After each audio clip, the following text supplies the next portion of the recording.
Good morning, good afternoon, good evening, everyone. We are so happy to have you join us. We're going to give everyone, all hundreds and more participants, an opportunity to file in, but we will get started very shortly. So welcome. I'm so pleased to have you on this special edition with some wonderful partner institutions, as well as partner colleagues on this really important discussion today on trade and climate action, looking at a paradigm shift. So just give us one more minute while we allow people to file in, and we will start very shortly.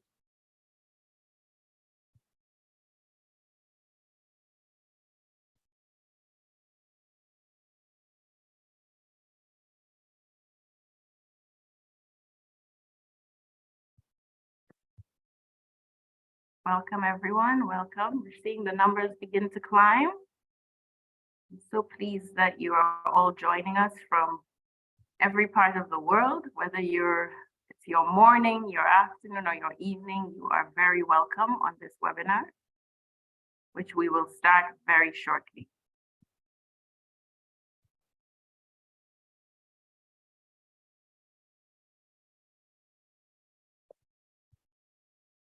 I think I'm going to get started. Co-panelists, are you all ready? Okay.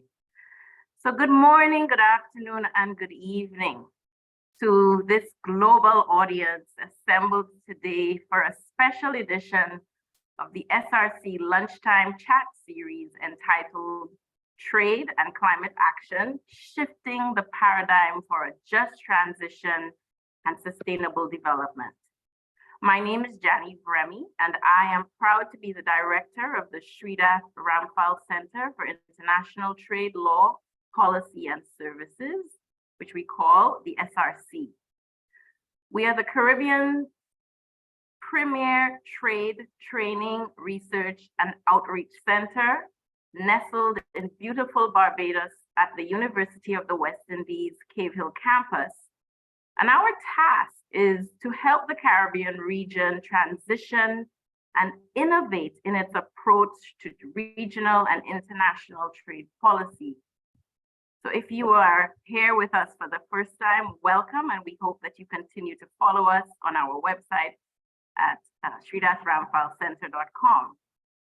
But today I am so pleased to be able to partner for this edition with a number of colleagues and friends and partner institutions.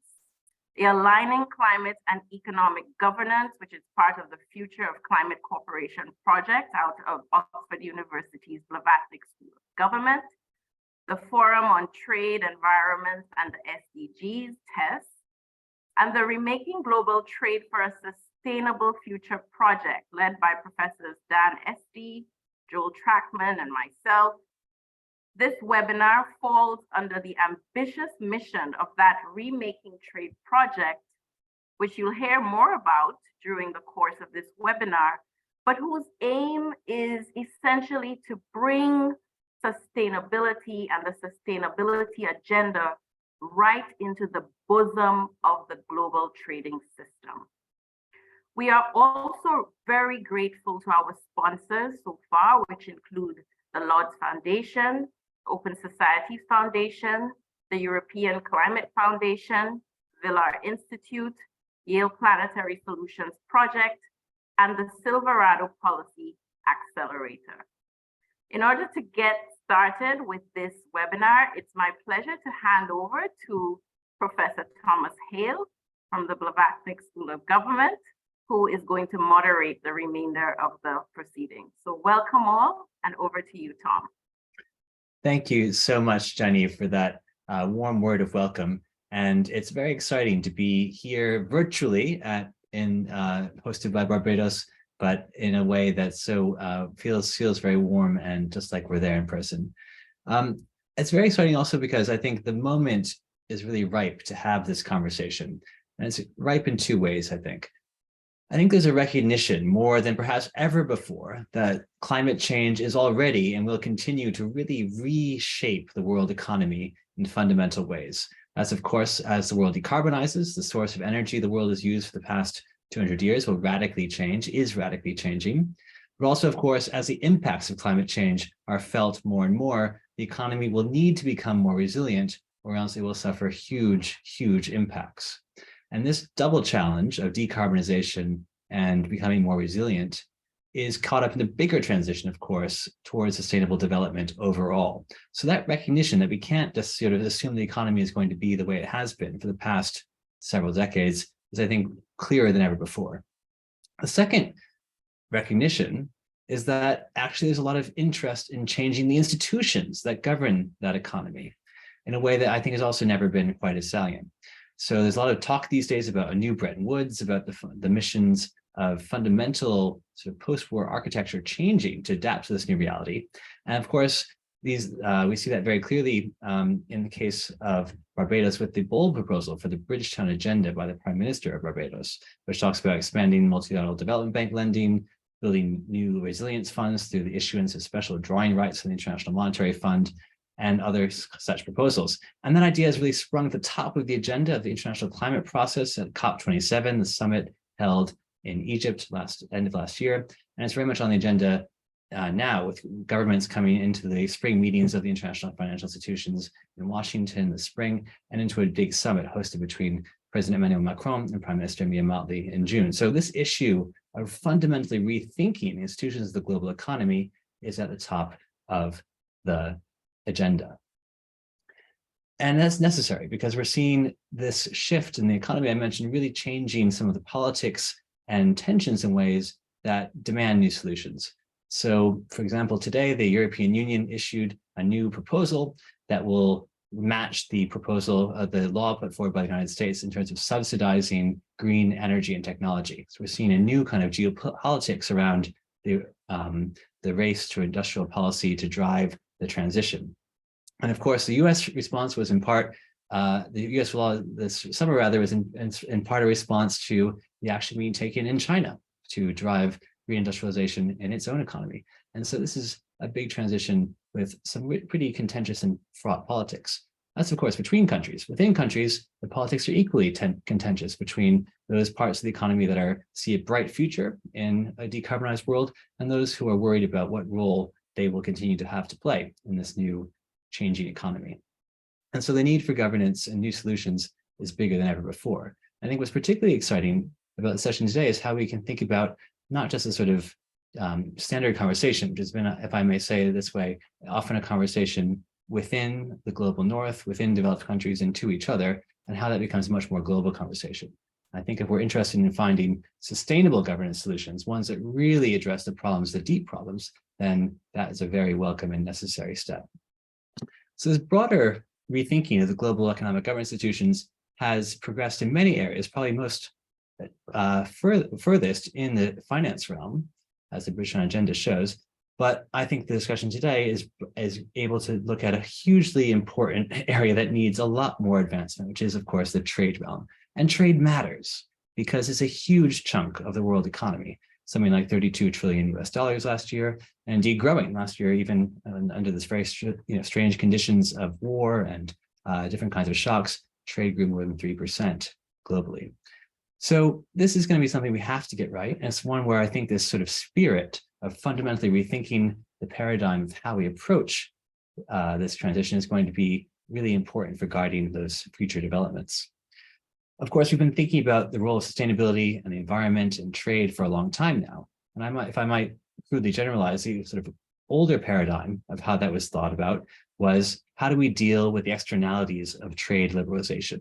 The goal is to liberalize the economy. We need to make sure that when we do so, it's safe for the environment. The new paradigm, though, that I think is beginning to emerge, and which we're here to discuss today, is quite different. It asks the question, not how do we address the externalities of trade liberalization, but how do we help use trade as a tool to help drive sustainable development? And that's a really exciting new question, I think, that we're seeing asked more and more. And I think, as I said before, it's one that's going to have to be asked and answered by a much wider range of participants, within countries and across countries to be able to get the right kind of answer. So I'm delighted that we have today a fantastic panel to be able to really dive into this question of what this new paradigm could look like and also how we might get there. I'm just going to briefly introduce them all at the start so you know who's coming your way, but I'll be very short in my introduction so that we have plenty of time for conversation and you can look up all of their impressive records and achievements and experience and knowledge further on the website. So we'll first hear from Professor Dan Esty, who's at Yale and is one of the leads of the Remaking Trade for Sustainability project. We'll then hear from Dr. Kennedy Mbeva, who is a postdoctoral research associate with me at the Blavatsky School of Government at the University of Oxford. We'll then turn back to our host, Dr. Jean-Yves Remy from the SRC. Then we'll turn to Dr. Carolyn Dier-Birkbeck, who's the director of TESS, and also at the Graduate Institute in Geneva. And finally, we'll hear from Professor Joel Trackman at the Fletcher School of Law and Diplomacy at Tufts, another lead of the Remaking Trade for Sustainability project. All of the participants have promised to somehow condense their huge wisdom into 8 to 10 minutes. So I will be asking them to keep to that time frame, and that will give us lots of time for questions and comments and discussion. And I can't stress this enough. We're really hoping to hear from everyone here, if you can, through the question and answer tab, which you can find at the bottom of your Zoom screen, through the chat function if you wish, or if you wish to come in, please just raise your hand and our hosts here at the SRC will find a way to bring you into the conversation. So that's our task, to fundamentally rethink the trade regime, and what better people do we have to begin that important conversation than here now. So without further ado, let me turn to Dan to kick us off. Tom, thanks very much. And thanks to all of you who've signed in today to be part of this conversation. And as Tom has indicated, we're very excited about thinking through what we call the new paradigm for a sustainable trading system.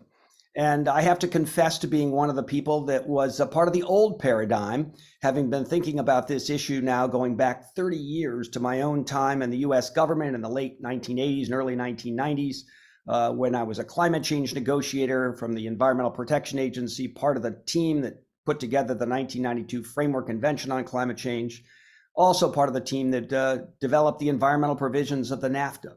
And coming out of those experiences, I wrote a book called Greening the GATT. And it very much was, as Tom indicated, a way to think through an agenda to ensure that the trading system didn't overlook uninternalized environmental externalities on its way to promoting the benefits of an open trading system. And I do think fundamentally our new paradigm and the sort of elements that underpin the Remaking Global Trade for a Sustainable Future project that I want to talk about is the idea that it was in the 1990s, the case that people who were pushing for a broader gauge view within the trading system were saying, don't overlook the environment. And we were saying trade principles shouldn't trump environmental goals, shouldn't take priority over environmental goals. I do think today we have a different vision, a different starting point, which is really to say that the trading system not only needs to give some sense of importance to environmental goals, but really must align with them. One might argue that the trade world has said for a long, long time, we don't get in the way of environmental activities. We don't get in the way of environmentally regulations that are properly constructed. Just go ahead and do it. I think today that's not enough. There is a growing expectation that the trading system will reinforce and advance the global commitment on climate change action, and more broadly, the commitment to a sustainable future, perhaps best embedded in the UN Sustainable Development Goals. And I think beyond that, the trading system's being asked to be a positive force on some of the overarching principles that have emerged, largely in the climate change context, but more broadly as well, including the idea we need a just transition to a sustainable future, to a clean energy future. And I think that that is really the core of the project that we've put forward. And again, you've heard this is a project with a number of partners. There's a team at Yale, Joel Trackman and the dean at the Fletcher School of Law and Diplomacy at Tufts University, Jean-Yves and a team at the University of the West Indies, and we are grateful for their hosting of our event today. Tom and Ken at Oxford, and others who are part of this project from the Indian Institutes of Management, Carolyn Dier and her team in Geneva at TESS, a trade, environment, and sustainable development goals think tank. We've got partnerships with the Villar Institute, with the Silverado Policy Accelerator. So it's a broad gauge group of academics, researchers, think tank experts, and beyond, who are committed to this agenda of really fundamentally rethinking the trading system, imagining that we need to re-gear it, make it fit for purpose in the 21st century. And that's what we've set out to do. I think we believe that fundamental to that change is some refinement of the economic structure beneath the trading system. We think that the premises that launched the modern trade era at the Bretton Woods Conference and in the years beyond, the idea that you could bring people together by giving them a common sense of economic connectedness and common opportunities for prosperity, still has a logic, as Tom indicated. We still think that's important, but we do think that there needs to be some refinement of the economic structure as it evolved over time. I think some of us have significant doubts about what I think is the hard neoliberalism that emerged, particularly in the late 80s and into the 90s, the sense that sometimes is criticized as market fundamentalism. I believe there's a softer version that was really at the base of what was launched with the leaders of that Bretton Woods effort, people like Cordell Hull, that we might need to return to. In any case, in rebuilding the foundation for the trading system, we also are very focused on the idea that sustainability has become an overarching commitment of the publics around the world as a core value for the 21st century. And we really do want to build that in. And again, we want to make sure there's not just alignment between the trading system and this global commitment to sustainability, what I sometimes call the sustainability imperative, but that there is in fact more than that, that there is a momentum generated by the trading system. And we're going to look at this in our Remaking Global Trade for a Sustainable Future project through a series of workshops where we take a close look, a deep dive into critical issues where the trade system bumps into or crashes into elements of this sustainability imperative. So we did a workshop in the fall on climate change and trade. And each of these workshops, by the way, is going to have a series of background papers done by thought leaders in the field to drive a deep dive conversation. And at the end of each workshop, including our conversation today about a just transition and about this new paradigm, we're going to try to draw ideas out of the discussion that could be folded into a comprehensive agenda for a sustainable future for the trading system. So that's what we're aiming to do. We're excited about the conversation today, which goes to one of the most fundamental issues we think required for this alignment between the trading system and climate change in particular, but the broader commitment to sustainability as well. And over the course of the coming months, we'll do additional workshops looking at the issues of sustainable digital opportunities for a sustainable future, the potential for information technology, for technology broadly, for information strategies to help get us to a more sustainable place and how trade can support that. We've got another workshop looking at waste, recycling, materials, and the pathways to a circular economy. And again, how trade plays a role in potentially making that happen. We will be in Barbados in the spring with a workshop on finance for sustainable development. We'll be thinking about the elements of transportation that need to be examined, sustainable transportation, shipping, aviation, and beyond, in a workshop based in Copenhagen with the University of Copenhagen. We also will be looking at sustainable food and agriculture as a critical point of leverage for a trade system that is going to be supporting climate change action and a sustainable broader economy. We will close out with workshops on oceans and the emerging blue economy and on the social dimensions of sustainability, including cooperation or the existing non-cooperation on public health issues, looking at gender, looking at worker impacts and labor rights, human rights, so a variety of other elements of this broad sustainability agenda. And our goal, again, through all of this is to think fundamentally about how to make sure that the trading system is giving us what the people around the world have said they want, which is not just material well-being and opportunities for corporations, but really contributions to a sustainable future that supports the flourishing of individuals all across the world. So with that, I'm going to turn the virtual microphone back over to Tom, and we'll carry forward the conversation. And as we finish with our speakers, we'd invite any of you who are interested to push back on us, ask questions, provide comments, give us your own view of what the path forward towards a sustainable future for the trading system might look like. So thanks very much to all of you again for being part of the discussion today. And we look forward to engaging with, I hope, a number of you out over the coming months. Tom, over to you. Thank you so much, Dan, for introducing the project and the important work and goals, and also to reiterate the invitation for everyone to join in that project, because it's going to take all of our brains to think about how to make progress on it.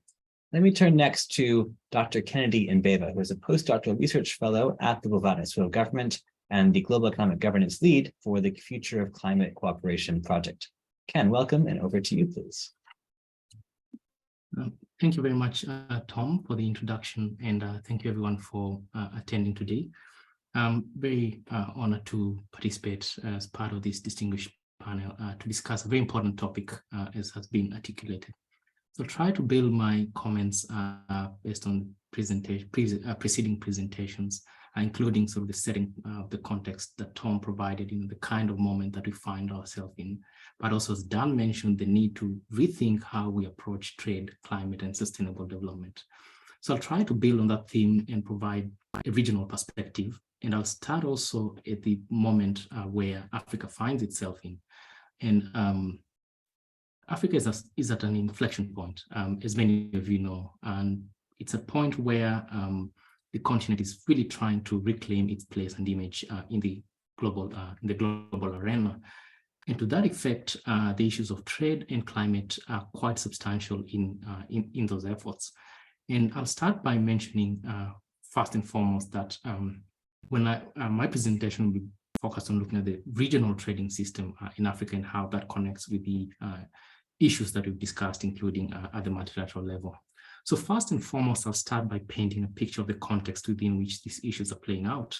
And at the moment, Africa, I think by 2050, which is a very important date because it's mid-century, we also thinking of climate goals, for example, by the year 2050, etc.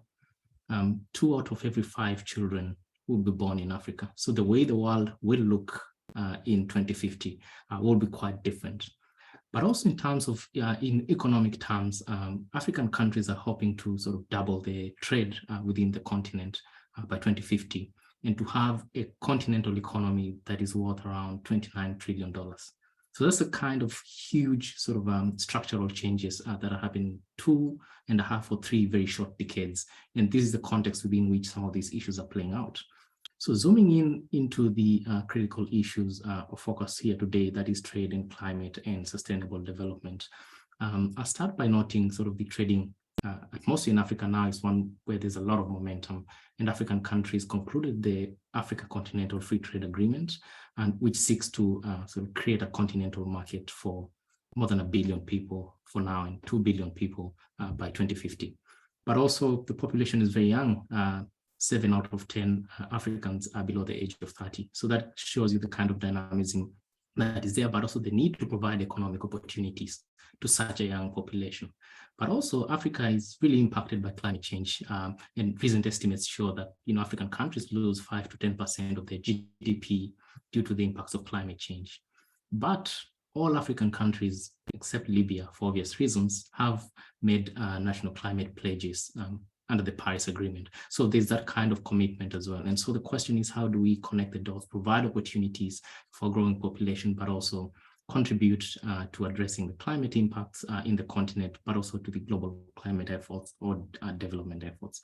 So I'll start by noting a couple of things. So in our project on the future of climate cooperation, looking at global economic governance, this is a package of work where we look at how can we sort of develop trade, sort of deliver trade, economic benefits through trade, but also climate benefits for the population.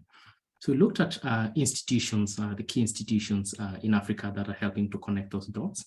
So I'll begin by noting first and foremost that even though the Africa Continental Free Trade Agreement does not have a substantive chapter on environmental climate change, there are other mechanisms where climate change issues are coming up and more sort of broadly sustainable development issues. And each African country that has signed the Continental Free Trade Agreement is expected to sort of submit a national strategy. And some countries are already including the climate dimension in their strategies, such as Cote d'Ivoire. More importantly, the guidance or the guidelines for how countries should develop their national strategies include the climate and sustainable development dimension. So that creates a very interesting opportunity to connect the trade and climate agendas in a way that speaks to the national circumstances of the countries, but also contributes to the broader agenda of connecting the dots. I'll also mention the role of trade finance as well, and how it's connecting to the issues of just transition, which is quite important, cutting emissions deeply, but also making sure that countries are, that's done in a fair and equitable manner, but also unlocking opportunities. There are quite a number of institutions in the African continent that are picking up the mandate, and a couple of years ago they were not working in that space, but now they're really stepping in. One of them is the Africa Export and Import Bank, which is sort of like the continental body that sort of provides different kinds of trade finance to support countries importing or exporting. And they've taken up the climate agenda in several ways. I'll share one concrete example where in collaboration with African countries who are producers of petroleum-based products, including oil, gas, etc., the Afrexim Bank and the Association of such countries, African Petroleum Producers Organization, have created a sort of an agreement or multilateral treaty to establish an Africa Transition Bank, Africa Energy Transition Bank. And the Transition Bank helps to sort of push these countries that are producing fossil fuels to think about how they could transition, but also providing kinds of trade financing instruments that can help those countries to move forward. So another key important actor in the landscape is the Africa Trade Insurance Agency, which in one of the projects is collaborating with the Norwegian Development Agency and KfW of Germany to try and develop a mechanism for de-risking small renewable energy projects. And such kinds of projects are very common in the African continent. And such kinds of novel instruments ensure that issues like energy poverty are addressed, but also making sure that those initiatives also deliver climate benefits.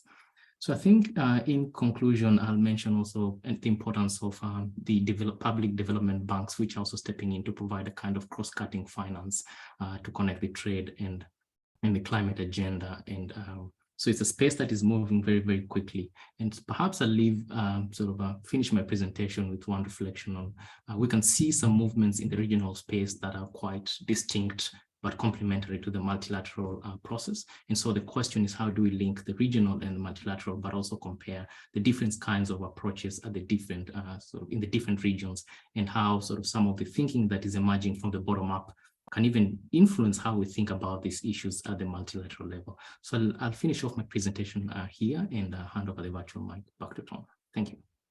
Thank you so much, Ken, for that fantastic summary of why both it matters to think about how the trading system will be driving sustainable development, particularly in an African context, given the huge impact, the huge opportunity of this quickly growing continent, and also outlining some of the key tools that are already beginning to give us some building blocks for building this new paradigm at a regional level, whether it's the national plans under the Continental Free Trade Agreement or regional development banks, trade insurance mechanisms, transition banks, et cetera. So that's a lot of important building blocks, and I love the solution-oriented focus.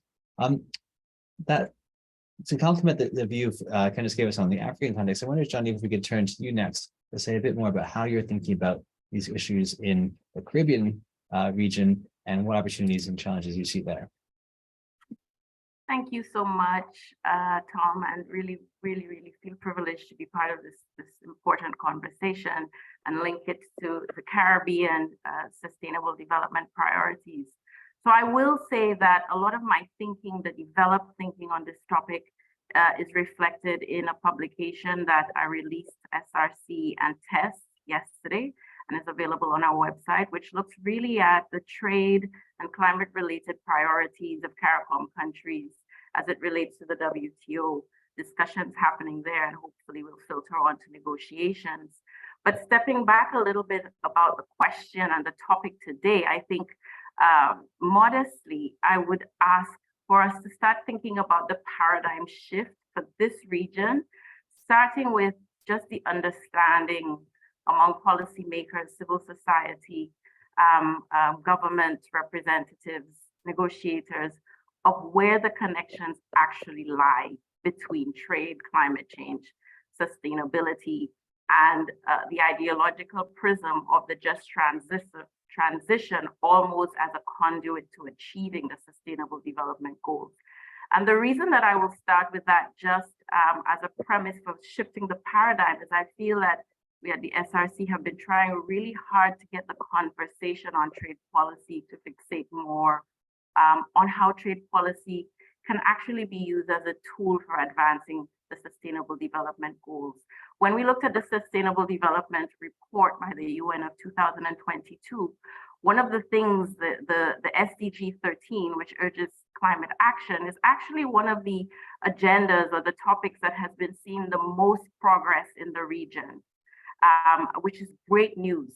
But when we look at our trade policy and the way we show up, both in terms of our trade negotiating priorities in FTAs, as well as at the WTO, we believe there's room for a greater connect between what's happening in climate action and where we are very vocal in climate negotiations under the aegis of the UNFCCC, and what is happening at the WTO. So that connect was sort of the basis of my thought process in the paper. And I just wanted to start with a couple of things that I think I'd like to leave with the audience to help generate some thinking on this topic. One is deconstructing the very notion of a just transition and applying it to trade. So CANARI, which is doing some fantastic work on socializing these issues in the Caribbean, which is the Caribbean Natural Resources Institute, recently had a dialogue in 2022 where the question of what the just transition means to the Caribbean was touted.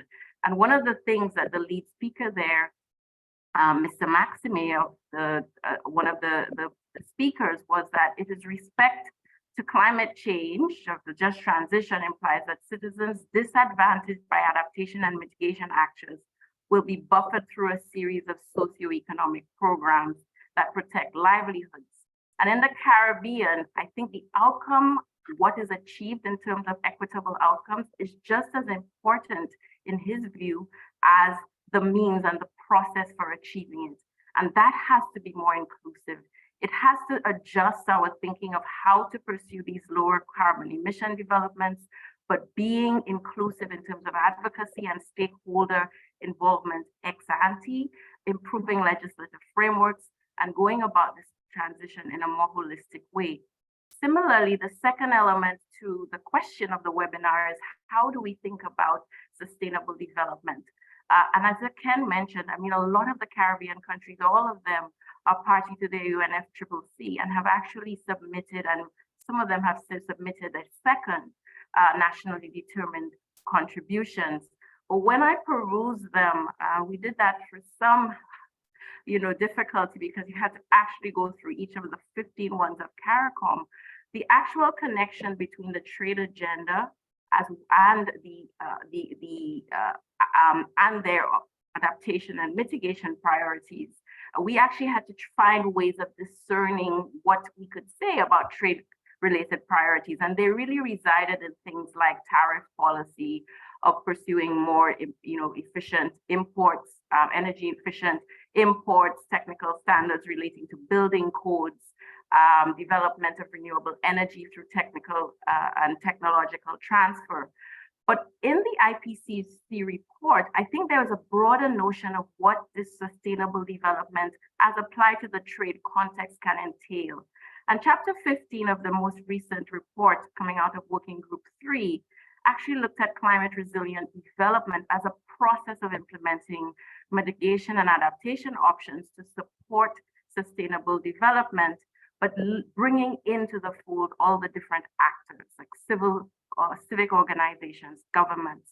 And in the Caribbean context, that's really, really key because even the IPCC report recognized that these smaller countries face very unique challenges relating to governance, political commitment, legal reforms, equity, gender considerations, but also access to finance. This is something Ken mentioned, but it is huge in the Caribbean. So how do we sort of bring together all of these little different elements and try to forge a way for the Caribbean? I don't have much time, but I would invite you to review the paper, which says that what is unique about our region is that we contribute a mere 0.33% of global house gas emissions, but we are obviously the most vulnerable to hurricanes, sea level rises, biodiversity losses, food and water security, coral bleaching, as well as significant human institutional adaptation barriers. And I think in terms of the way we bring that into the trade realm is to understand that any action we take on the adaptation and mitigation front will have real life impacts for our economy. The region's main GHG emitting sectors are energy, land use change and forestry, electricity and heat, and increasingly transport, agriculture, and waste. All of these impact our very narrow dependence on certain tradable sectors. So any measures that we take to curb these are going to impact our trade opportunities, our access to foreign exchange earnings, our food insecurity, but so will doing nothing. So I think we need to think concretely about how tourism sectors are affected, how natural disasters increasingly and annihilation of entire crop cycles impact the way we want to militate and form our trade priorities at the WTO. So how did I do this in the paper?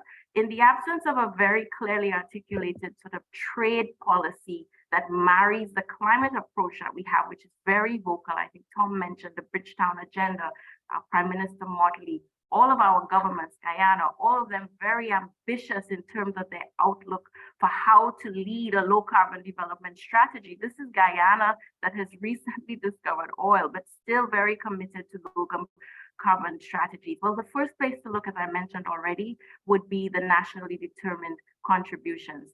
And we did some mining of that to determine what priorities might be. And then the second one, and I'll stop very soon, is to look at what is currently being discussed on the trade agenda that has a resonance to our climate priorities. And these are issues that are ongoing, like discussions on trade and technology transfer, fossil fuel subsidies, aid for trade, and in particular, approach to trade financing, natural disasters, environmental goods and services, and ultimately standards. How do Caribbean countries insert themselves in the process of standard setting, but also mitigate the adverse impacts of unilaterally determined standards when we have very difficult situations, even monitoring, verifying standards. There's a feedback loop, which is, I think, an indication that I should stop. So I think the paper develops each of these areas in quite some detail.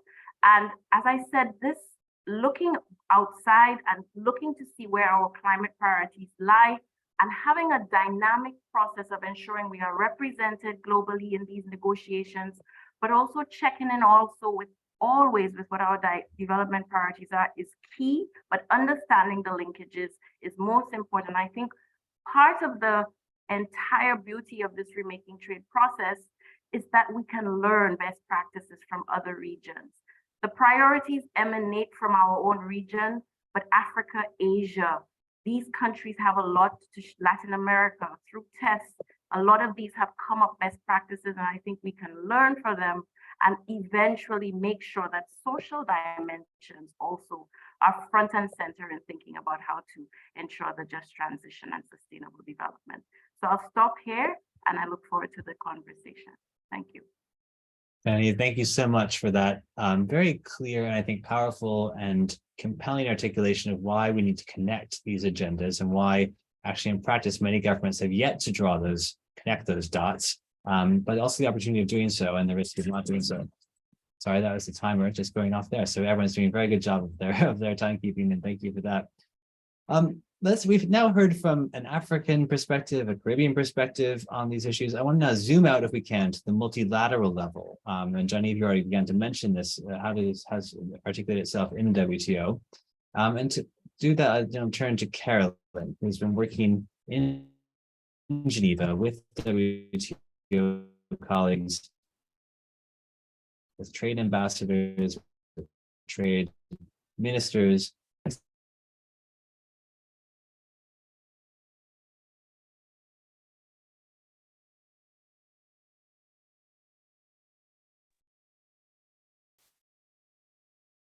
Welcome. And sorry, my internet is a little bit slow, but I hope you heard me okay. I was saying, Carolyn, over to you, please.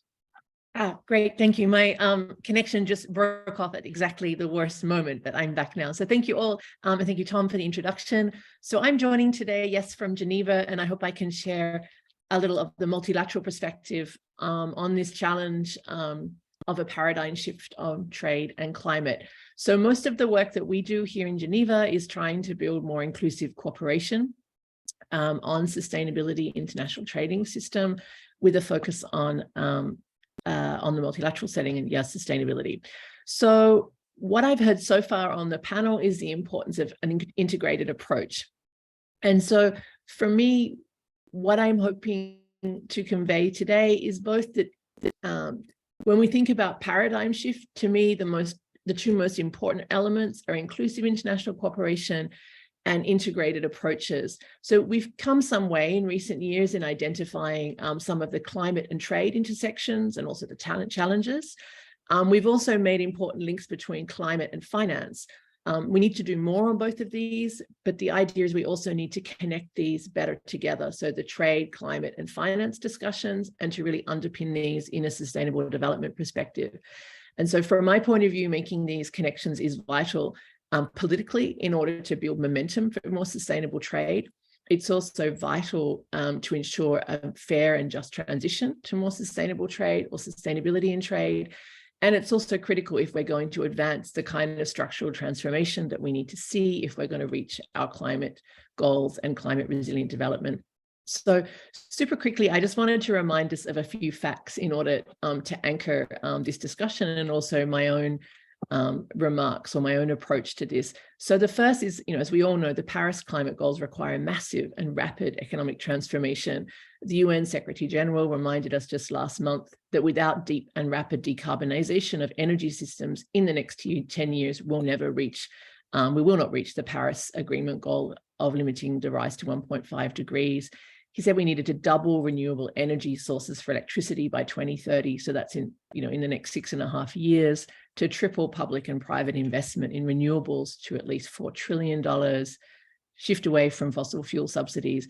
He also made a really important point, which I think was there also in Kennedy's remarks, that it's not just an issue of decarbonizing energy, but also addressing the issue of energy policy. So close to 760 million people still lack access to electricity.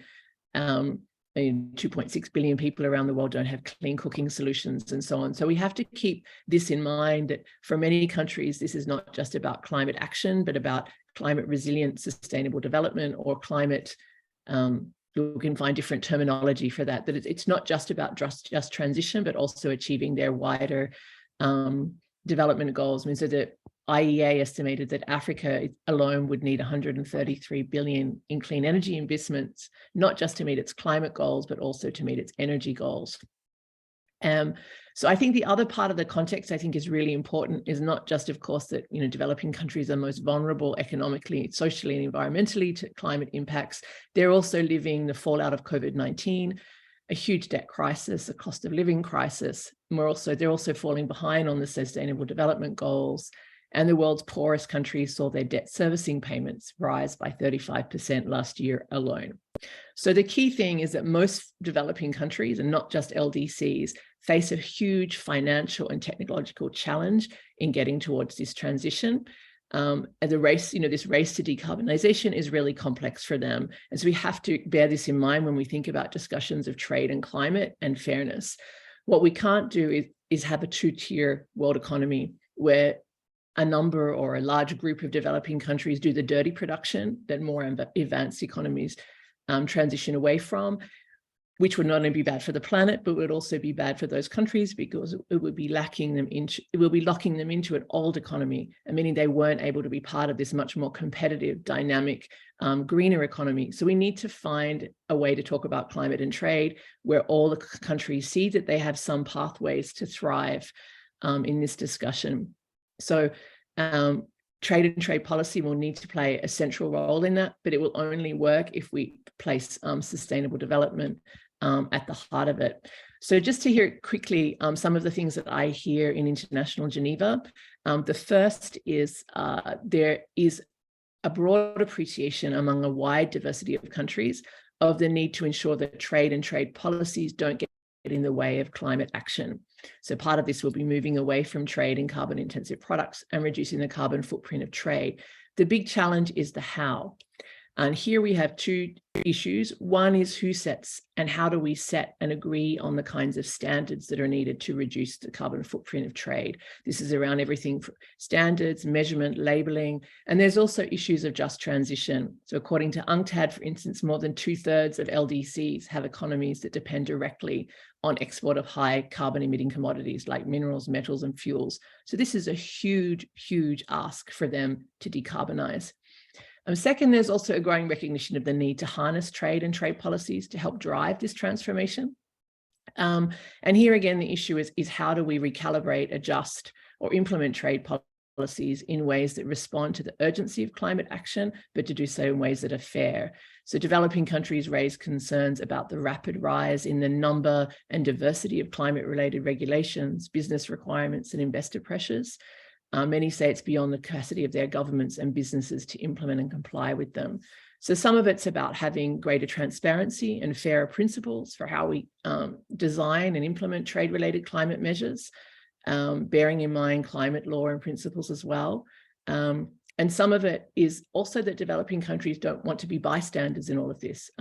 They know that they need to be part of the shift to more sustainable supply chains. Many of them want to be producers of clean technologies and so on. But for this will take huge resources, innovation, and technologies. It's a huge challenge for all countries. We've seen the US and EU, as Tom said, invest in enormous green industrial policies, huge subsidies. Most developing countries can't even begin to match that. So the question is, how can they compete in this new greener economy and find their pathways as well? And so for them, there's a lot of interest in what kind of rules and whether there's a need to adapt and reconsider some of these rules.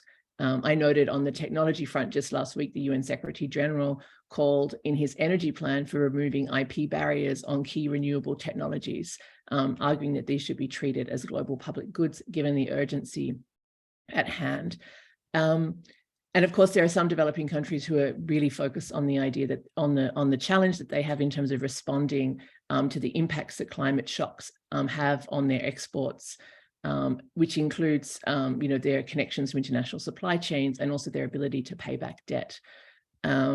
So this issue of debt and financing, I think, really brings us to the third part of this paradigm shift, which is about how to better connect the dots.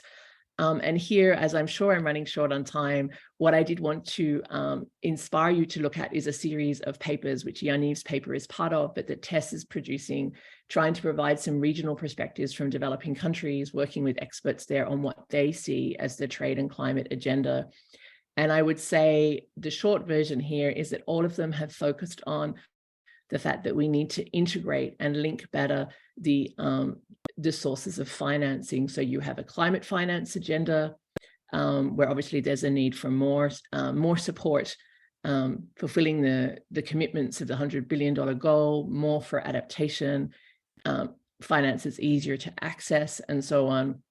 Development banks that are doing more to catalyze investment in their countries in these key sectors. And this whole debate about climate finance is not separate to a trade debate. For them, it's also about how they will be able to be players in trade as well. And this is the same with development financing, that being able to make the transition to more sustainable trade, they need to have access to development finance that supports them more rapidly and at greater scale to meet their climate goals and to support climate resilient development. And of course, as Yaniv has said, this is linked to the wider reform of the IFIs around issues of debt relief as well. A third aspect of this, climate finance, development finance, the other is trade finance, is the need for export credits and trade financing for green sectors, and at the same time to move trade finance away from those that promote the expansion of fossil fuel intensive industries and production. And there's great work going on that front at the Berne Union, which we can talk about later. The fourth pillar is around aid for trade, which is trying to make sure that aid for trade can support developing countries in the trade-related aspects of this transition. We can come back to what that looks like. And so then the very final thing, if I have one more minute, is just to say there are many opportunities for this at the multilateral level. We have new openings at the WTO. We have a Director General who is extremely concerned and committed to supporting a climate action agenda, including addressing the issues of relevance to developing countries. We have a broad part of the membership that's interested in these discussions, such as at the structured discussions on trade and environmental sustainability, where there's a strong emphasis also on trying to understand and address what are the challenges for developing countries. Similarly, in the initiative on fossil fuel subsidy reform, there's a strong emphasis on trying to understand the trade-related challenges for just transition for developing countries in that area. And then the last thing that I think is great news is the launch in January this year of a coalition of trade ministers on climate, where there's now 56 ministers, and one of their core principles is to promote engagement nationally, internationally with fellow ministers in climate, environment, finance and development, and then also to build alliances with climate and finance communities to foster climate action, just transitions and climate resilient development. So I think there's hope in bringing these agendas together. So I hope I snuck in, Tom, before my 10 minutes. Fantastic. Thank you, Carolyn. And thank you also for ending with a note of hope, which is, not the most widely available commodity these days, but a vital one for this work. And I think your points on drawing together the trade and finance agendas and how the finance agenda, maybe more science one at the moment, how investment really can also be very deeply connected to the trading opportunities that countries will have or maybe won't have, and therefore a necessary piece to bring into the to motivate the case for finance.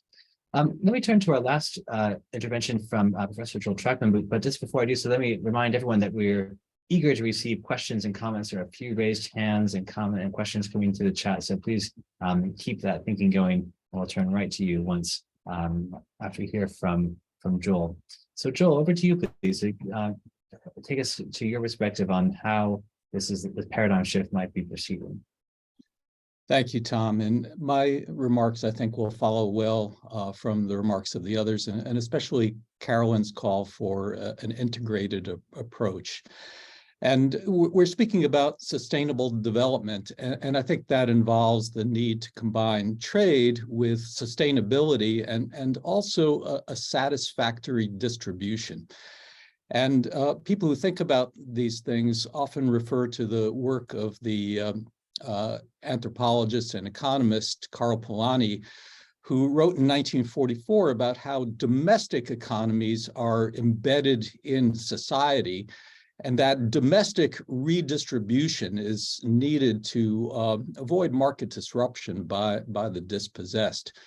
And then in 1982, the leading political scientist, John Ruggie, suggested that could be applied internationally to the international economy. But he focused, while focusing on the international economy, he focused on domestic redistribution, and he called that embedded liberalism, a liberal market embedded in a social and regulatory structure. Subsequent analysts thought about regulation as the key part of that embedded liberalism and kind of neglected the redistributive aspect. But Polanyi's original approach reminds us that if the economy is international, the redistribution and the regulation have to be addressed internationally. And of course, one of the things that we know well in the climate change and sustainability area more broadly is that many of the problems require international cooperation. So that leads me to the view that a stable and sustainable market requires international regulatory cooperation and international redistribution. So then the question is, how do you achieve that? What are the motivations? What are the incentives? And we can speak about altruism. We can expect others to do justice. The Bridgetown Agenda and France's adherence to it to some extent suggests that there's that possibility. Will there be reallocation of IMF resources? Will there be unreciprocated liberalization at the WTO for the benefit of developing countries? Will there be finance for the renewable energy transition?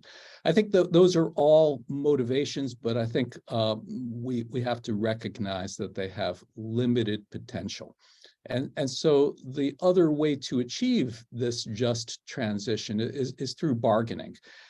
And this is why I refer to Polanyi, because I'm thinking in terms of bargaining on the basis of reciprocity, and in that Polanyi sense, on the basis of potential disruption for sustainability and for the liberal market. And we've seen, I think, a breakdown in bargaining in this area, where often wealthy countries argue that they shouldn't need to bargain, that everyone should fight climate change. That's reminiscent of the 1990s intellectual property TRIPS discussion in the formation of the World Trade Organization, where the wealthy countries argued that intellectual property protection is a natural right that should just be granted. And of course, even at that time, the developing countries responded and said, no, you need to give us something in exchange. What they got was probably inadequate, but they at least made the demand. So while wealthy countries argue that they shouldn't need to bargain, poor countries often argue that they shouldn't need to bargain either on the basis of altruism. And as Dr. Remy mentioned, poor countries often have contributed little to climate change. So we have this question: how do we get past these bargaining problems? And then I turn to Carolyn's point that bargaining over trade, sustainability, and redistribution are often not integrated. They're bureaucratically separated from one another, both in domestic ministries and internationally. In the trade area, we think of bargaining power coming from wealth and economic size. This is the terms of trade economic theory of trade. And the idea is that countries that are economically large have the ability to extract wealth or other concessions from other countries by blocking trade. And we see this in the demand for concessions on intellectual property rights, conditional market access in that area, TRIPS Plus arguments in preferential trade agreements, and even the EU's Trade and Sustainable Development Program can be seen as an example of making demands in exchange for market access. Generalized systems of preferences do this as well.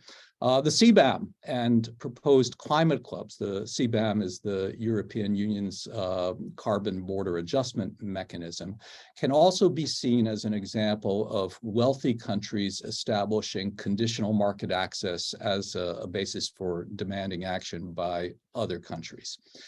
Now, one question is whether developing countries can flip that analysis and exert bargaining power by recognizing the trade needs and the sustainability needs of wealthier countries as a basis for seeking greater attention to distributive possibilities.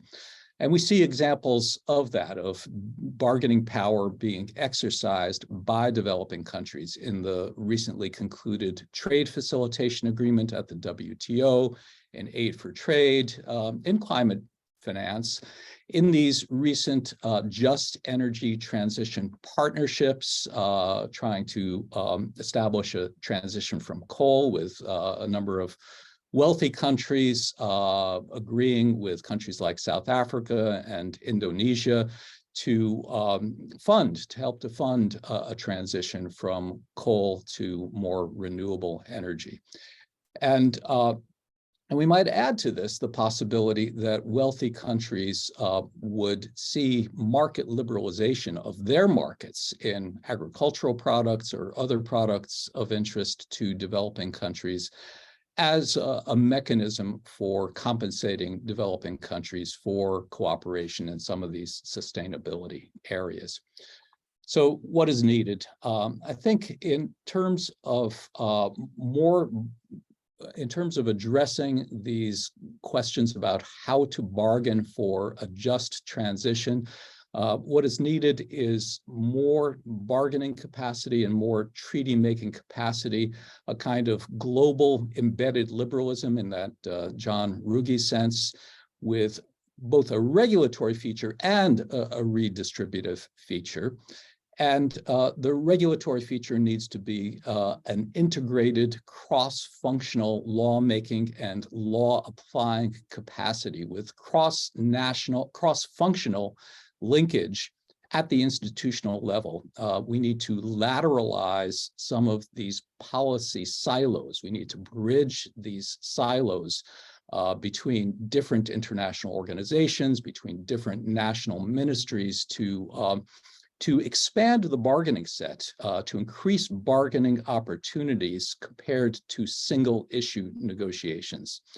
And so we see examples of that in the European Union's trade and sustainable development agreements, in the TRIPS itself, as I mentioned, need for more integrated diplomacy at the national and international level. And international leaders like Director General Ngozi Okonjo-Iweala recognize this well. So from the redistributive standpoint, there's a problem of incentives. The problem of incentives can be addressed by developing countries recognizing what they have to offer in exchange, as well as increasing the work of altruism. And we see some of that in the West African countries' cotton initiative. But the redistributive action will enable global regulatory embedded liberalism in a way that might help to achieve some of these just transition goals. Thank you. Joel, thank you so much for those fantastic comments, bringing us all the way back to Polanyi and thinking about transition question, marketing, what kind of bargains might be possible? Could it be kind of trade for investment or kind of deal that could be struck here as a way forward? I think that's a really exciting idea to think about more.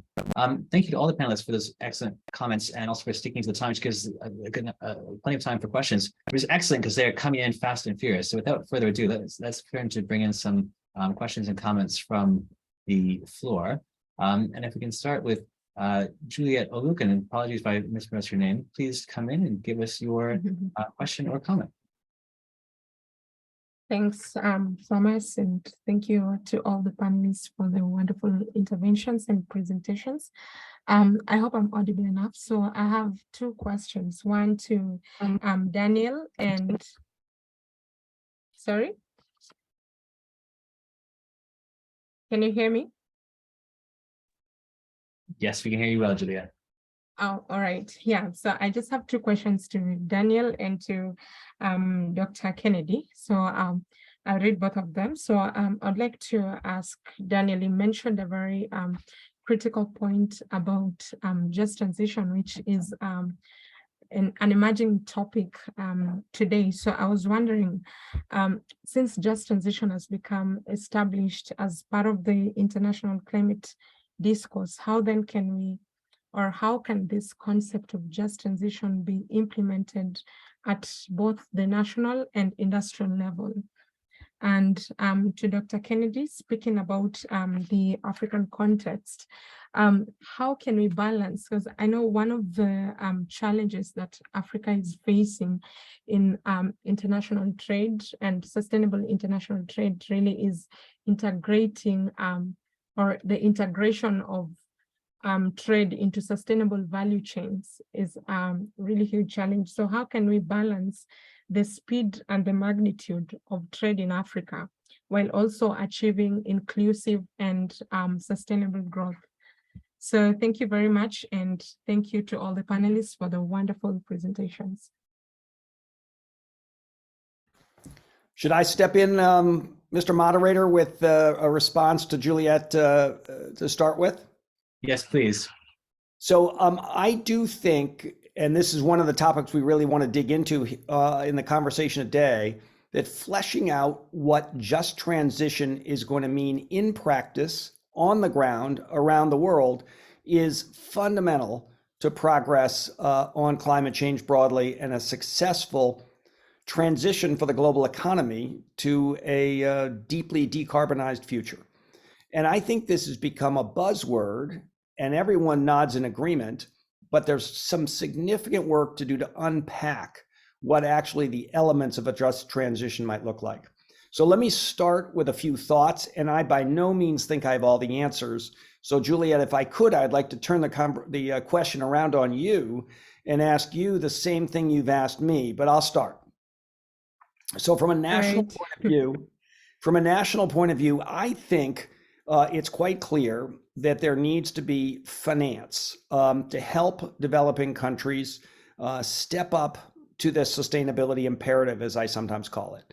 And that would be some kind of almost certainly blended finance structure that allows for new investments in things like power plants to be done, or power generation, I should say more broadly. It probably is not a big power plant, but maybe much more distributed generation, but to do so in a way that makes it appropriate and effective for those countries to choose the low carbon option going forward. And I think in my mind, and this is a hypothesis I'm putting out, one of the ways we get there is to repurpose and recharter our international financial institutions, beginning with, but not limited to, the World Bank. And I really would like to see a significant investment from these international institutions, the financing institutions, the multilateral development banks across the world, focused on supporting the incremental cost for doing major infrastructure projects going forward on a basis that's aligned with the Glasgow Climate Pact commitment to net zero emissions by 2050. So that's the overarching structure I would like to see. I think it'll probably involve more than just the international financial institutions. It'll require private sector commitments. I do think the Glasgow Financial Alliance for Net Zero, set up by the former Bank of England head Mark Carney, is another interesting opportunity to bring that private capital on. But I do think it's going to require almost certainly a mix of public and private support to get financial flows and on a basis that works economically for the private capital and at a scale required for transformational change. I like, Juliet, your comment, by the way, that pushed me beyond national strategies to industry strategies, because I do think there's going to be a critical dimension that requires us to think industry by industry, particularly in difficult to decarbonize industries like steel or chemicals or shipping or aviation or cement. And in those cases, I think there is a prior to finance question that goes to technology development. And in this regard, I do think we need to think about technology breakthroughs as a fundamental global public good. And we need to invest in developing those breakthroughs with a promise that the new technologies will be distributed and disseminated widely so that we have everyone moving towards a green cement world of the future, green shipping, and so on. So I do like your focus, Juliet, on both national strategies and industry categories. But as I said, maybe we'll let others answer first, but come back to you for your own thoughts on the pathway forward here. Thanks, Dan. Ken, there's a question there for you as well. And then Juliet, indeed, it'd be wonderful to hear any thoughts you have on how we can address these thorny questions. But Ken. Great, I think that's an excellent question, just to build on Dan's comments. So let's make three very quick points. I think the first is the framing problem. Most of the time we frame the relationship between trade, climate, and sustainable development as mutually exclusive. It's either we do trade at the expense of climate, etc. So I think, and the good thing is the momentum is shifting. Both can work. We can have, trade that provides opportunity for people, but also helps to address the climate question. And which leads me to the second point, which is context. You see the multilateral context is quite different from the various regional contexts. And you can see how countries are responding differently. There are similarities where, on the one hand, having the different sort of kinds of tools that countries are using, for example, for trade, as we've seen in the African context, using national trade strategies to incorporate climate issues, taking into account the country's circumstances, but also that provides a challenge at the global level on how to coordinate these efforts. So I think in terms of connecting the multilateral sort of need to coordinate, but also the regional realities is very important. Which brings me to the third point, which is a point I'm really emphasizing, that's one of pragmatism. Because if we start by even looking at what is happening, there are quite a couple of initiatives that are building up that are concrete examples of how to connect trade, climate, and sustainable development. And I think the big challenge is sort of creating awareness on these kinds of initiatives that help us to solve the problem in a pragmatic way, but also asking how do we scale such kinds of initiatives, but also how do they make us rethink about the relationship between trade, climate, and sustainable development. So I think the issue of framing, context, and pragmatism is key. So I'll finish off by mentioning an example of value chains and how the connection can be made in Democratic Republic of Congo and Zimbabwe. They are sort of sources of some of the critical minerals needed for renewable energy. And those countries are now sort of have launched initiatives in partnership with other partners, other international partners, on how to add value to or benefit more from the value chain of such critical minerals, where they don't just export the raw materials, but they try to create more value and integrate them into their local economies as well. So I think such kinds of, even though they're small initiatives, they're very experimental, they can sort of help to connect the dots, and they're very, very practical kinds of examples.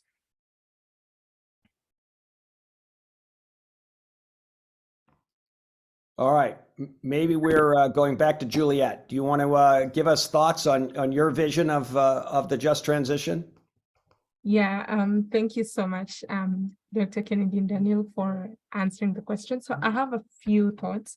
And I think first, as you rightly say, Daniel, the question of just transition is not, it's more of a jargon, and there's need to break it down to become more context-based. And I'm thinking about how can we even measure and monitor what a just transition is, first of all.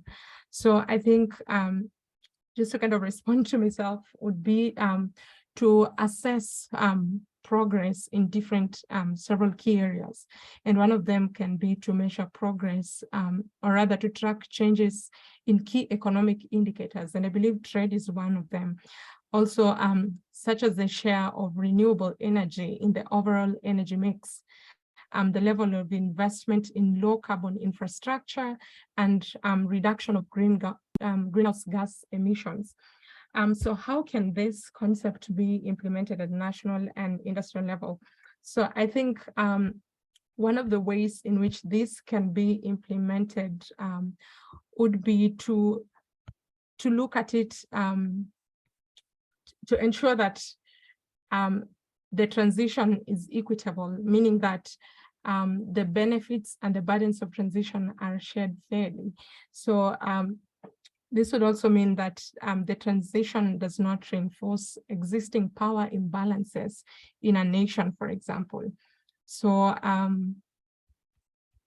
would also like to kind of mention that in the context of, or rather looking at the path towards a sustainable trading future with regards to a just transition, there is need to focus on just energy transition. And like I mentioned, ensuring that the burden and the benefit of transition are equally shared. Speaking to the case of Africa, this would also mean that we are trying to be just in choosing what kind of investments we are placing on the continent of Africa, for example. So those are my few thoughts. That question kind of got me off guard, but I'm happy to share more thoughts as we go by on the chat. So just a quick response, Julia, thank you. And we don't mean to catch you off guard, except we really are committed to this being a conversation. And Yeah. we're serious about learning from you, as we hope we can stimulate some thinking on the part of all the participants. And I just did a quick response.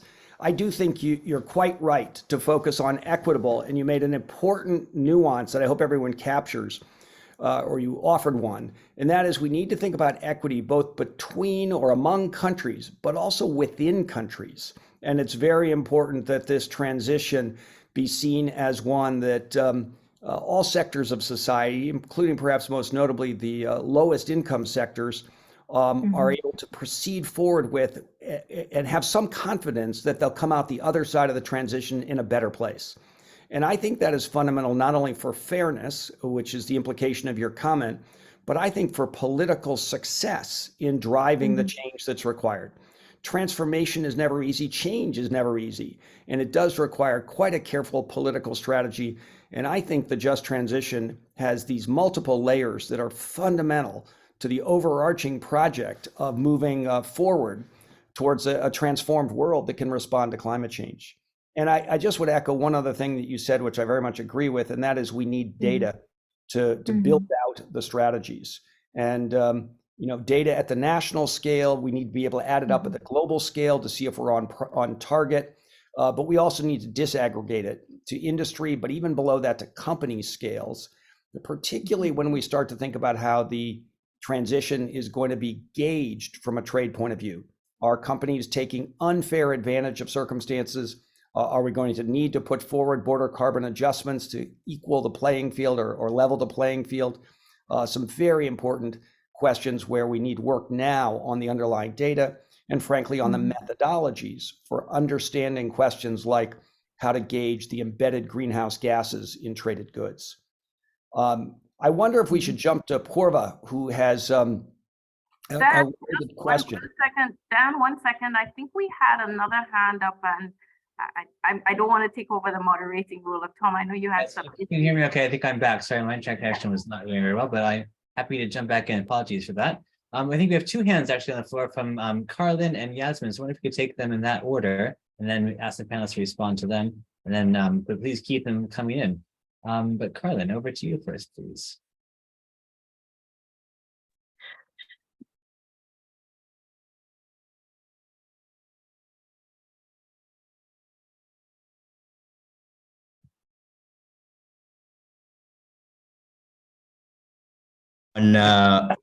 Hello, can you hear me?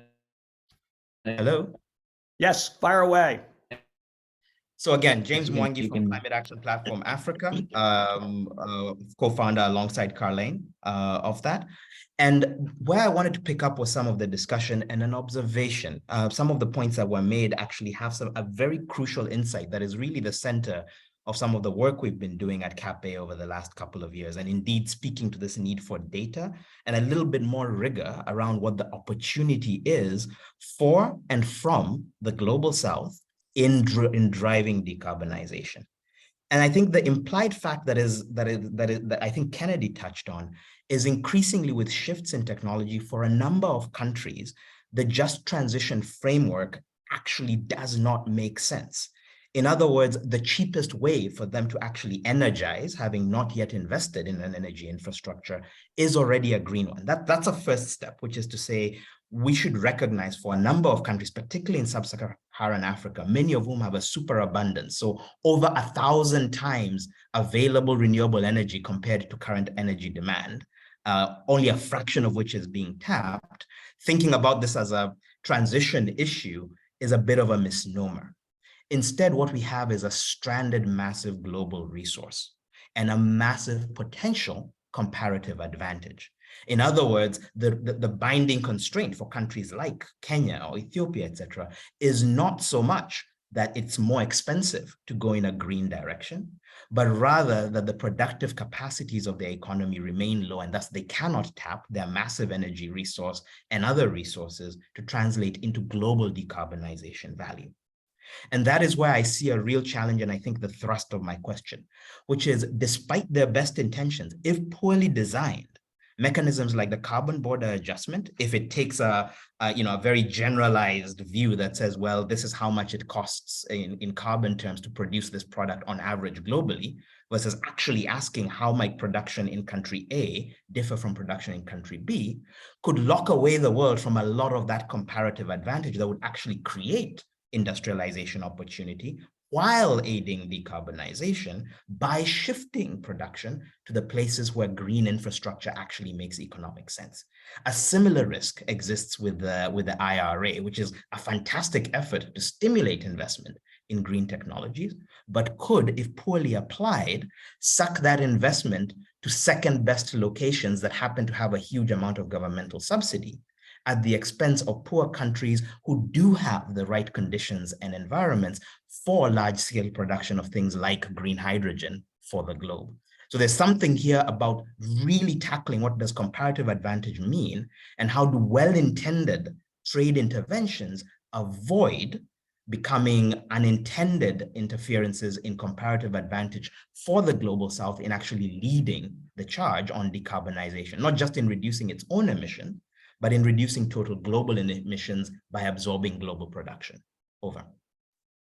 Alan, thank you so much for that very clear articulation of the basic principles of comparative advantage and how the current regime, the current systems are maybe not connected to really maximize either those or the benefits for development. So a lot of thumbs up coming from underwater again. You're Tom, we're losing you again.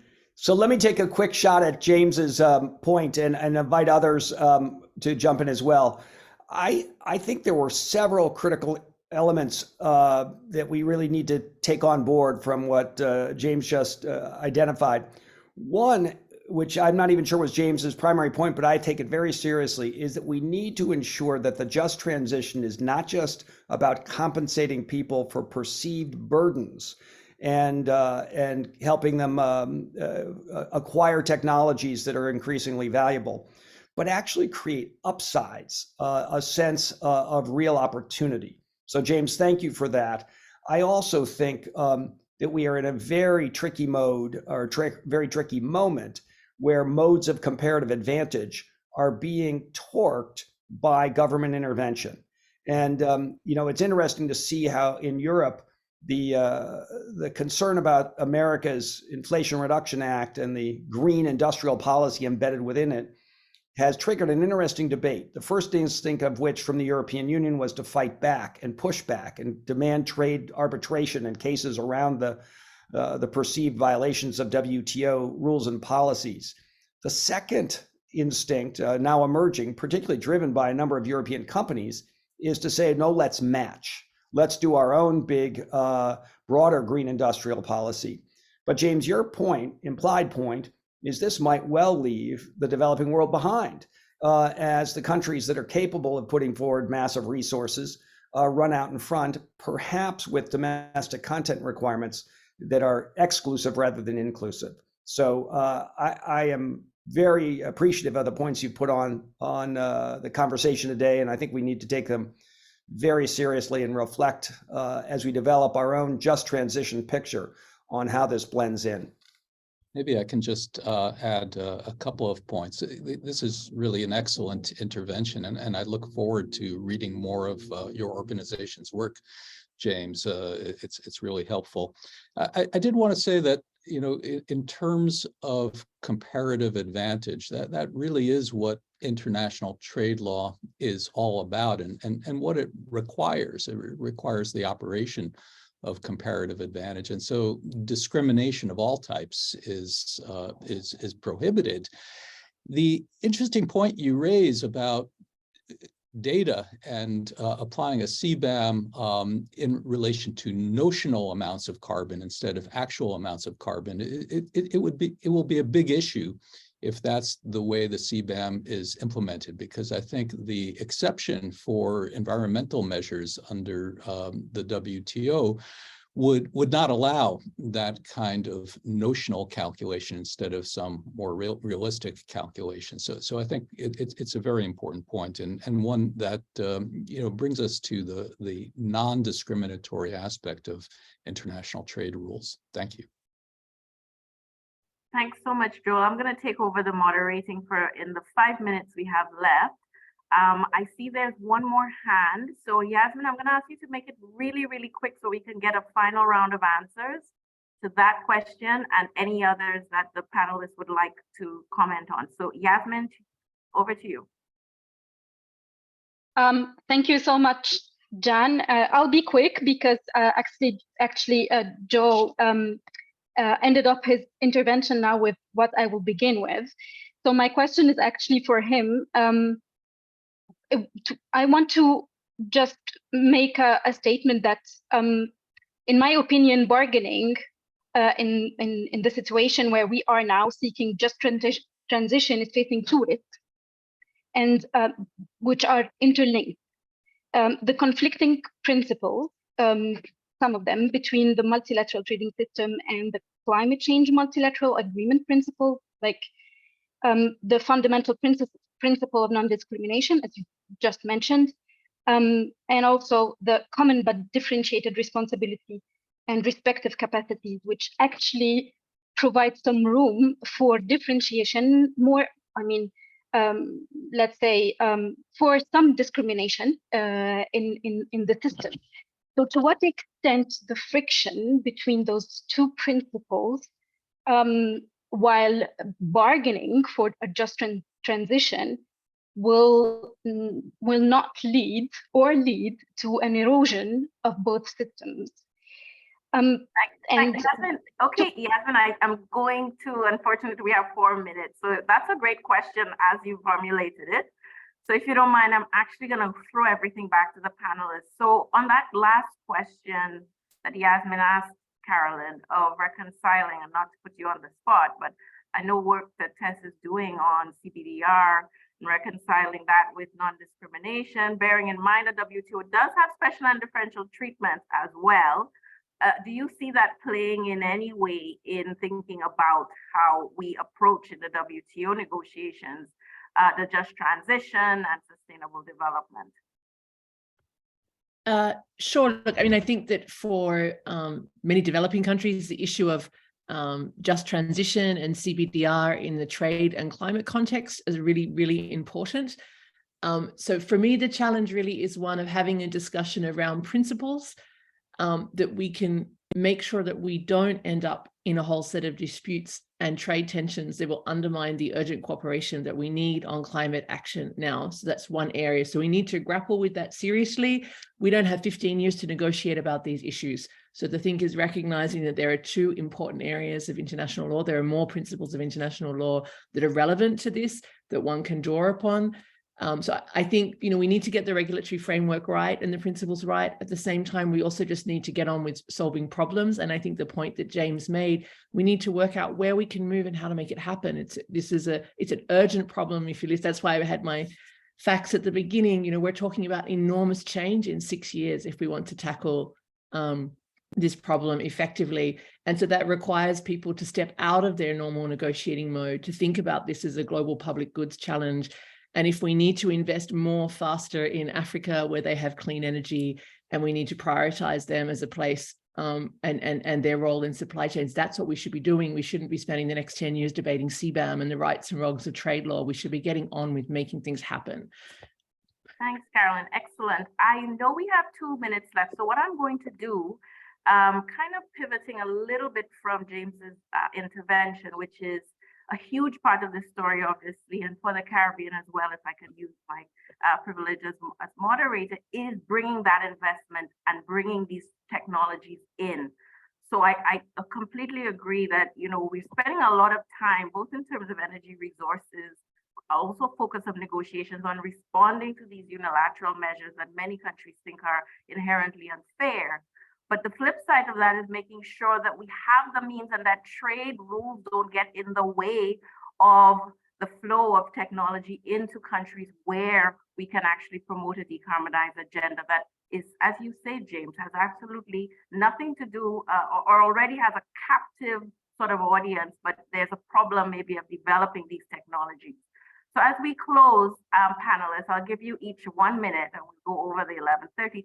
Can we think concretely of how we advance any of these agenda items of paradigm shifting, but looking at it from the realistic sort of prism of what is the current state of affairs, finance, technology transfer, and all of these other inbuilt sort of deficiencies or shortcomings in the system.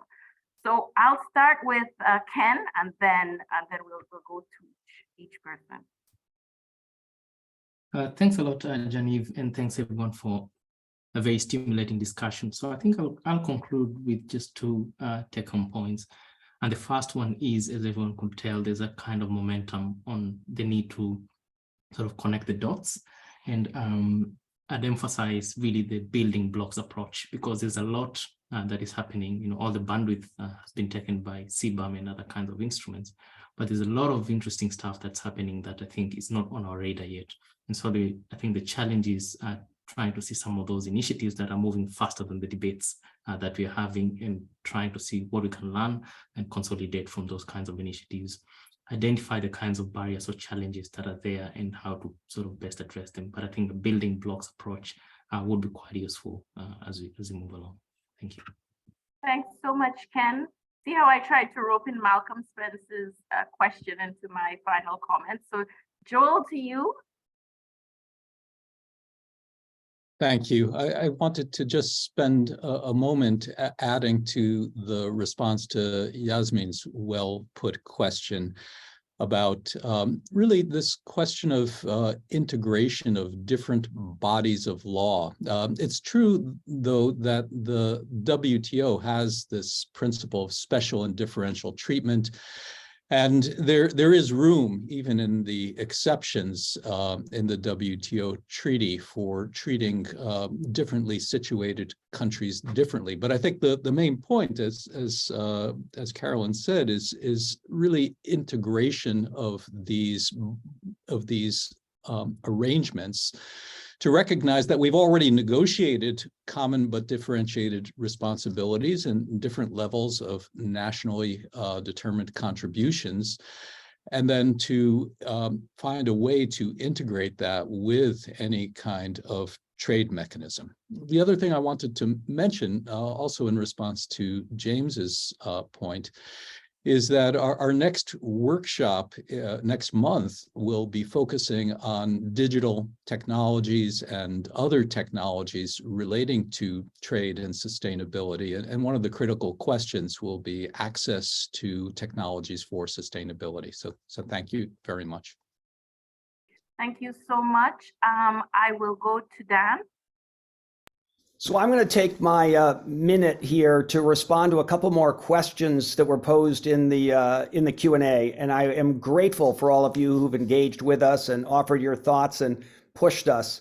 Purva, I wanted to pick up your value chain point, because I do think that value chains turn out to be one of the really important on-the-ground mechanisms for getting at the issues involved in a just transition, and frankly, the broader question of shifting the paradigm. And in that regard, I think your thoughts about lead firms not being fair to their smaller suppliers is really on point. I think the big brands owe it to their suppliers to take some leadership and to compensate for the requirements of doing production, particularly, for example, agricultural production, in a sustainable manner. I would argue that we have potentially a broader principle to invoke here to ensure that kind of fairness. And it's something I've begun to write about in calling for an end to externalities. And I don't really mean we're going to end all pollution, but I think we can end uninternalized externalities as a systematic element of business models in companies all around the world. And if we were to adopt that principle, I think it would ensure that the big brands would have to take responsibility for the potential need to invest in sustainable production all the way up and down their value chain. So that's my thought in response, but thank you for putting those issues in front of us. Derek, I want to respond to you about whether there is a problem of excess consumption and a political will to do anything about it? And I'll give you my answer, no political will. There is an interest, I think, in shifting consumption, and that's a much better strategy, I think. And so I like your own answer put forward around the nature of an expanded circular economy. So I think we can make it more clear to people that we want waste to be minimized, and to the maximum extent possible, things to be recaptured, reused, recycled, and really move towards a zero waste goal and a very broadly circular economy as a fundamental principle, again, of a business model for the world going forward. But thank you again, Derek, for putting forward some of the critical core on the ground issues that need to be taken up in this whole new paradigm approach. Thanks, Dan. I know Carolyn has said that she will give her time, because she did have some time to speak to Tom. And I wonder if Tom would like to take back his role as moderator. But just from my perspective, I see a lot of the questions really pertinent. I'm sorry we didn't get to all, but I know my co-panelists answered some of them. I would invite you, if you have remaining questions, to reach out to us. I will provide our emails and we can write to you, but we can also take on board a lot of your comments as we formulate these workshops. So I see questions on innovation, on the circular economy, and even some of the interventions you've made have been excellent as we think through how to bring them into the way we cogitate on these issues over the next 7 to 8 months through the workshops. So Tom, I'm going to let you close off, and thank you all for being in this space and allowing us to talk to these issues. Thanks, Genevieve, and thank you everyone for this great conversation. Sorry for my internet connection, but this is the unpredictable thing of life in the modern age, and thank you for everyone for bearing with it. I don't have anything to add other than to say that I think we have really some fantastic building blocks, as Ken was saying, of things that are already happening or ideas that could happen that are going to move to this new paradigm. So it's really emergent, but paradigms don't evolve by themselves. They need agents, people to actually do the work, to rethink things and to advocate for them and to make the designs and the decisions that make it happen. So I think we're all looking forward to working with the broader community, you and everyone else needed to make that happen.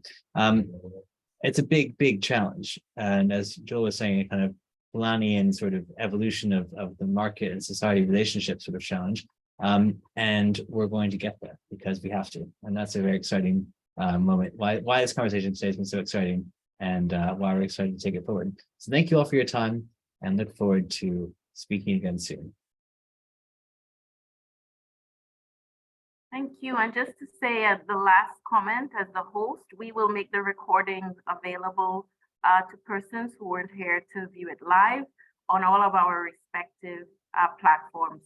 So you can look at it at your leisure, refer it on to others, and be in touch with us so that we can take it on board some of your comments after this session. Thank you all very much and have a wonderful end of day.